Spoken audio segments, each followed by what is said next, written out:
Coucou les Kimichou.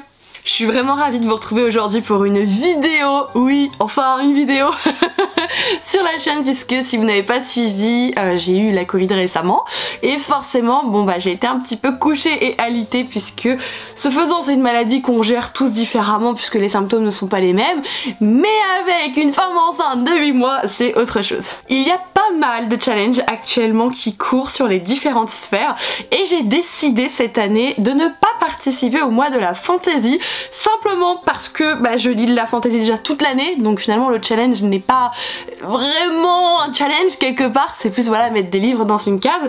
Et secondement parce que cette année j'avais surtout envie de soutenir Camille, donc de Madame Errance, si vous ne la connaissez pas. De toute façon vous aurez sa chaîne en barre d'infos, il n'y a aucun souci là-dessus, puisqu'elle a créé son tout premier challenge très récemment, qu'elle est revenue d'attaque et d'aplomb sur les réseaux assez récemment aussi, après une période assez longue diront certains, mais elle a eu besoin de cette pause, chose que j'entends complètement. Donc c'est ma manière à moi aussi de lui re-souhaiter la bienvenue. C'est bête, je sais plus ce que je disais. Puisque on vient encore de me démarcher pour l'électricité et compagnie, on a beau dire à la personne qu'on n'est pas intéressé, qu'on ne souhaite pas être appelé et qu'on nous foute la paix, bon Dieu. La personne, non mais accordez-moi quelques minutes. Au bout d'un moment j'ai écouté, je suis très pressée, je ne peux pas, hein. Je n'ai pas dit que je lui filmais une vidéo, mais j'ai dit je peux plus, je vous souhaite une bonne journée, machin, j'ai raccroché. Ils sont lourdingues, enfin je comprends qu'il faut des gens dans ce métier, mais c'est lourd. Du coup je sais que je parlais de Camille, de Madame Errance, et que c'était pour lui re-souhaiter la bienvenue quelque part de ma petite échelle en participant à son concours qui en plus j'aime beaucoup le thème puisqu'elle s'est basée sur des fleurs et je ne sais pas si vous savez, mais j'adore les fleurs. Alors je n'ai pas la main verte, je tue tout ce qui bouge, mais j'adore les fleurs. Genre j'ai plein de petites robes fleuries et compagnie. En plus de ça, je participe au mois de mai au challenge des terreurs qui est organisé par plein de demoiselles. Vous retrouverez tous leurs comptes en barre d'informations. Il y a notamment Gladys qui a une chaîne YouTube que vous connaissez sans doute, donc les pépites de Gladys, et d'autres copines à elle, donc j'essaierai de tout vous mentionner. Alors je peux pas trop vous en parler ici dans la mesure où en fait le challenge est complet. Par contre je ferai peut-être un vlog autour du challenge parce que mon dieu c'est quelque chose qui demande à se creuser les méninges et c'est la première fois que je vois un challenge aussi abouti, donc je me suis dit que je pourrais peut-être vous embarquer dans ces 15 jours que dure celui-ci. Enfin bref, ici on n'est pas là pour discuter de celui-ci mais du challenge de Camille. Alors je vais l'appeler Cam dans la vidéo parce que elle s'appelle Cam sur Instagram. Elle l'a mis dans sa barre d'infos, enfin sa biographie, enfin bref, là où il y a les infos sur Insta. Donc du coup je me permets de l'appeler Cam, voilà. Et d'ailleurs je sais pas donner le nom mais il s'appelle le Flowers Books Challenge. C'est mieux avec. Bon on est parti pour ma palle quand même parce que là je crois qu'on est sur une intro v'la longue, mais c'est la faute à ces démarcheurs. On recommence. Première catégorie, on va partir sur le tournesol. Donc Camille souhaite qu'on ait notamment un livre soit jaune, soit qui parle notamment de loyauté. Vous allez voir que j'ai joué très fine hein, pour le challenge, mais c'est pas grave. J'ai donc décidé de glisser le tome 2 de Killing November, c'est Hunting November de Adriana Matter aux éditions Pocket Jeunesse. Je vous en ai pas du tout parlé sur la chaîne, si vous me suivez un petit peu sur Instagram, oui je vous ai dit que je l'avais lu etc. Et ben j'ai envie d'enchaîner avec le deuxième et dernier tome de cette duologie. Pourquoi la loyauté ici, outre le petit bout jaune, hein, parce que bon ça compte pas trop.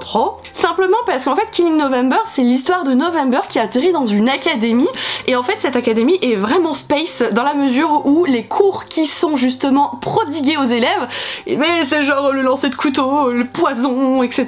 Donc clairement on est loin des maths, de la physique et du français. Et elle ne sait pas pourquoi elle est là, c'est simplement que son père l'a envoyée, sauf qu'elle va se rendre compte qu'elle a sa place, elle va comprendre un petit peu plus qui elle est et surtout il y a des complots partout, des groupes, des clans, des meurtres, elle est au centre de tout ça et justement c'est très dur quand on est dans une école où la manipulation est vraiment le critère numéro 1, bah, finalement de trouver des personnes qui sont loyales envers nous, qui peuvent être amies avec nous et être sincères surtout, vous voyez, et c'est pour ça que j'ai utilisé le terme loyal, voilà. Tout ça pour ça, tada. Mais j'ai adoré le tome 1, je vous le dis direct, donc j'ai envie de lire le tome 2 incessamment sous peu, donc c'est parfait pour le challenge. Continue, c'est quoi le numéro 2? Oh, une anémone. Catégorie numéro 2, donc on va partir sur l'anémone, c'est-à-dire qu'on veut un livre qui soit bleu, puisque l'anémone est bleue, ou alors on part sur le thème, j'ai oublié le thème, de la magie, voilà, ça va mieux. Et là, franchement, j'ai géré, je suis trop contente. Bon, c'est bleu, secondo, est-ce qu'il y a de la magie en fait? Attendez, je réfléchis. Mon dieu, ça va pas d'être fatiguée. Est-ce qu'il y a de la magie dans ce truc de crotte de pique de moineau?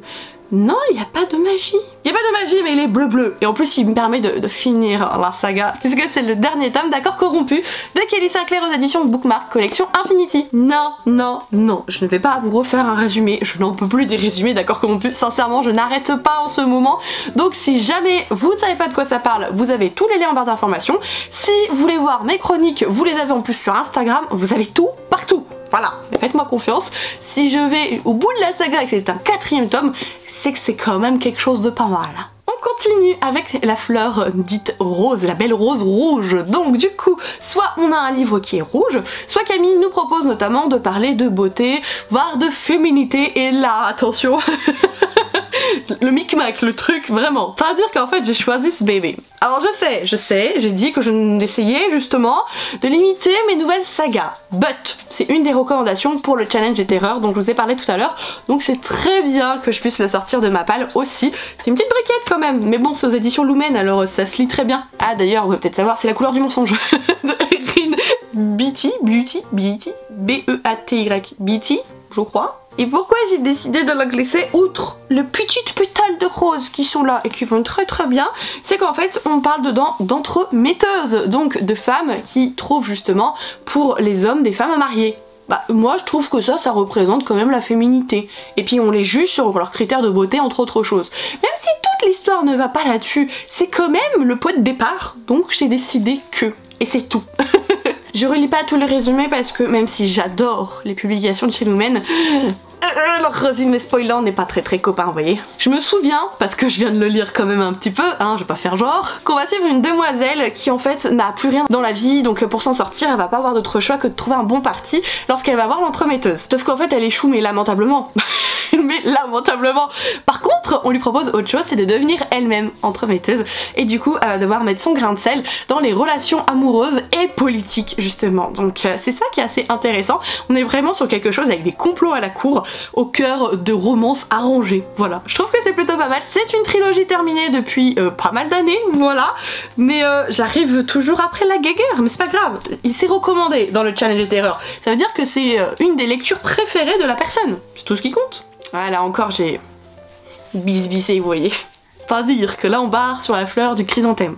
Le chrysanthème, la couleur associée c'est le vert. Et surtout on veut parler de deuil ou de mort, parce que vous savez que c'est les fleurs qu'on met régulièrement notamment sur les tombes au cimetière. En soi j'aurais pu coller notamment Nevernight tome 2, vous voyez, parce que bah, y a de la mort partout, enfin, plein de trucs comme ça en soi, mais non, j'ai décidé encore de jouer la carte de la finesse, vous allez comprendre, puisque j'ai mis celui-ci. Je l'ai reçu ce matin, puisque je suis partenaire avec les éditions Hugo. C'est le premier tome de la trilogie Hadès et Perséphone de Scarlett Sinclair aux éditions Hugo, je viens de le dire, bref, New Romance. Alors oui, je crois que la base c'est une trilogie, mais par contre il y a des spin-offs, je préfère vous le dire. Et pourquoi je l'ai mis? Parce qu'il n'y a pas de vert, vous allez me dire, à moins que vous et moi sommes Miro, ce qui m'étonnerait fortement, ça ferait beaucoup de Miro quand même.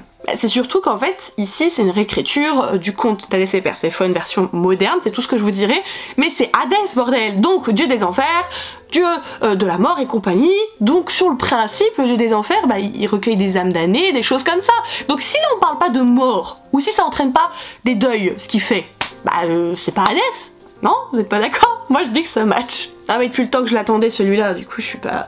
ouais, aussitôt reçu, aussitôt collé dans une palle, on ne me tient plus. En 5e catégorie, on a la fleur dite lavande qui nous est proposée, donc soit on part sur quelque chose de violet, soit on part sur quelque chose avec pour thème la timidité. Non, pas la timidité, c'est la catégorie d'après, mon dieu, c'est le calme ou la sérénité. Tout ce que je suis pas. Je suis une excitée de service. Et là, clairement, j'ai fait simple, hein, je suis partie sur le violet. Et donc, voici un beau livre violet, c'est sûr. Il s'agit du tome 2 de Kéléana de Sarah Jimas aux éditions de La Martinière, puisque le tome 5... on va dire 5, puisque le 4 a été divisé en 2. Le tome 5 arrive très prochainement, je l'ai vu dans le catalogue de juin, je crois, que j'ai reçu de la maison d'édition. Et vous voyez, j'en suis qu'au 2, alors bon... on va passer la seconde. Kéléana, c'est une demoiselle qui est emprisonnée parce que c'est une assassineuse de haute catégorie si vous voulez, et un jour le prince va venir la récupérer et en fait elle va devoir participer à une espèce de tournoi où chaque personne doit emmener son champion. Elle est donc la championne du prince et le but c'est qu'à la fin il n'en reste qu'un et la personne qui sera désignée devra du coup protéger le roi durant un temps déterminé, et une fois ce temps déterminé réalisé, passé, la personne devient libre comme l'air. Donc en fait c'est le seul moyen pour elle de regagner gagner sa liberté. Déjà on se dit les épreuves, ça peut partir en sucette, vous voyez le délire, mais quand vous rajoutez à ça des personnes qui meurent étrangement, des champions justement, on comprend qu'il y a des petits trucs un peu chelous qui se passent dedans, et j'aime beaucoup les complots comme ça. Alors oui, ça pue peut-être un peu le triangle amoureux, c'est vrai, j'avoue, mais c'est pas grave, moi j'y vais, je fonce. J'avais vraiment beaucoup aimé le tome 1 que j'avais lu en lecture commune avec vous l'année dernière je crois, et du coup autant continuer, hein. J'ai encore quoi, le tome 3 dans ma palle. Bon après peut-être que je gratterai à la maison d'édition, peut-être que je l'achèterai, hein. Enfin bref, j'avancerai, hein, c'est bien. Tombe pas, il y a trop de livres. On poursuit avec notamment une fleur, mais alors que j'adore, c'est la pivoine. Donc là, on nous propose de partir soit sur un livre rose, soit sur un livre qui parle notamment de timidité, c'est là qu'il faut que je le place, hein, et de sentiments. Et moi, encore une fois, j'ai décrété que j'allais faire ma relou, puisqu'en fait, j'ai choisi ce livre aussi. Alors il est bleu, il aurait été très bien dans la catégorie des livres bleus, mais passons. Il s'agit de Fin de partie de Mérida Reinhardt, aux éditions Magic Mirror. Magic Mirror, si vous connaissez pas, c'est spécialisé dans la réécriture de contes. Donc là, on a affaire à une réécriture de contes, et ici c'est notamment Alice au Pays des Merveilles avec le chapelier et le fameux gros chat, vous voyez. Et en fait, dans le résumé, on nous dit que la dite Alice qui se nomme Alaïs est très proche de son ami de toujours, Hata, je crois que c'est ça, ouais, Hata, donc le chapelier. Donc je me suis dit, sentiment, amitié, ça passe. Qui a dit que les sentiments c'était forcément de l'amour? Je me suis dit que voilà, le fait qu'ils soient très amis, très proches, ça passait très bien. C'est un petit livre que je suis censée lire depuis moult temps, voilà. On a le droit de me frapper et de me taper et de me jeter tous les livres à la figure du moment que je peux les garder, c'est bon. On termine avec une fleur que j'adore boire, c'est l'hibiscus. Et là, on doit partir du coup soit sur un livre orange, soit sur une romance très passionnée. Vous allez voir que j'ai joué les deux cartes en fait, puisque j'ai sélectionné London and Shay de Brittany C. Cherry, donc aux éditions Hugo. C'est de la new romance encore. Et oui, là il y a du orange, mais là aussi il y a tout plein de orange. Et là aussi il y a du orange partout. D'ailleurs, vous, ça vous fait un orange dégueulasse. Il est beau, hein, c'est un orange qui pète. Puis romance passionnée, oui, hein, clairement, new romance, c'est sûr. Moi j'avais lu notamment Eleanor and Gray de la même autrice, et ça en fait c'est la série spin-off de Eleanor and Gray. On retrouve, alors si je dis pas de bêtises, c'est la meilleure amie, attendez, qui est London, qui est Shay? Je sais plus. Ah oui, Shay c'est la demoiselle. Donc Shay, il me semble que c'est la meilleure amie de Eleanor, ou la cousine, peut-être la cousine, et l'autre c'est soit meilleur ami soit cousin. Voilà, c'est un peu ce genre de relation. C'est pas clair du tout ce que je vous ai dit. Bref, il y a des liens entre Eleanor and Gray et ces deux personnages. Il faut juste savoir que ces deux personnages se détestent de base, mais forcément, hein, entre la haine et l'amour, il n'y a qu'un pas. Alors ça dépend pour qui et pourquoi, mais là-dedans, il n'y a qu'un pas. J'avais adoré Eleanor and Gray, j'avais vraiment pleuré ma maman, je l'avais lu en 24 heures avec une nuit quasiment blanche pour aller au boulot parce que j'arrivais pas à le lâcher. J'ai dû le lâcher parce que bah taf oblige, mais je suis rentrée, je n'ai pas bougé mon cucuberlu du canapé tant que je ne l'avais pas fini. Donc peut-être que ça me fera la même chose et j'espère sincèrement. Et il y a une catégorie bonus, ça c'est vraiment super chouette. De toute façon moi je l'ai inclus en plus parce que finalement je veux tout lire, vous voyez. Et la fleur qui représente celle-ci c'est donc la marguerite. Il faut soit un livre blanc, soit un jeunesse. Et là, j'ai décidé de partir sur une relecture, chose que je n'ai encore jamais fait de ma vie, mais je suis obligée parce qu'il y a trop d'éléments qui me manquent dans la tête actuellement. Oui, rien que ça. Sachant que même en lisant un résumé spoilant, pardon, bah je m'y retrouve pas totalement, donc j'ai décidé de glisser Le Prince Cruel de Holly Black aux éditions Rajo, et elle ne le sait pas encore, mais comme elle l'a proposé, c'est ce qu'on va faire, avec une petite lecture commune avec ma solide librement addict, puisqu'elle nous l'a dit dans un vocal tout à l'heure dans la conversation de groupe qu'on a toutes les trois avec ma choupette, donc Ali des livres, et elle nous a dit que voilà, si jamais on a quitté partante, bon bah elle sait pas encore, mais je suis partante clairement. Je vous fais pas de résumé, enfin je pense que vous connaissez cette histoire avec des demoiselles humaines ou non qui vivent sur Terre et qui sont retrouvées propulsées dans un univers de faées par rapport à un certain lien de parenté que l'une d'elles a avec l'une de ces personnes. Sauf que quand on essaye d'évoluer là-bas, quand on n'est pas né à cet endroit, qu'on est rejeté ou qu'on est simplement humaine, c'est compliqué de se faire sa place, surtout quand on n'a pas sa langue dans sa bouche et qu'on est la cible préférée d'un foutu prince cruel, pour ne pas dire autre chose. Donc beaucoup de complots, de persécutions aussi, il faut le dire, parce que le prince est quand même un certain level de casse-couillisme. Vraiment, on atteint des sommets, je préfère vous le dire. Et en fait, je voudrais vraiment finir la saga puisque tout est sorti. J'ai le tome 3 qui est tout là-haut, j'ai le tome 2 aussi, j'ai le 1.5, donc je me dis, faudrait vraiment que j'enchaîne, il n'y a plus qu'à finalement. Ça y est, j'ai terminé de vous montrer du coup tous les livres sélectionnés. Vous avez vu qu'il y en a qui rentrent dans plusieurs challenges. peut-être d'autres aussi, je verrai au fur et à mesure. En tout cas actuellement dans ma tête c'est acté comme ça, vous voyez. N'hésitez pas à me dire si vous participez au challenge de Camille, vous pouvez vraiment le mélanger si vous le souhaitez avec le mois de la fantaisie parce que je sais qu'il y en a beaucoup qui adorent faire ce challenge. Et bien vous pouvez très bien mélanger les deux dans la mesure où celui-là de Camille dure plus longtemps et du coup ça vous permet d'utiliser certains livres du mois de la fantaisie aussi pour son challenge.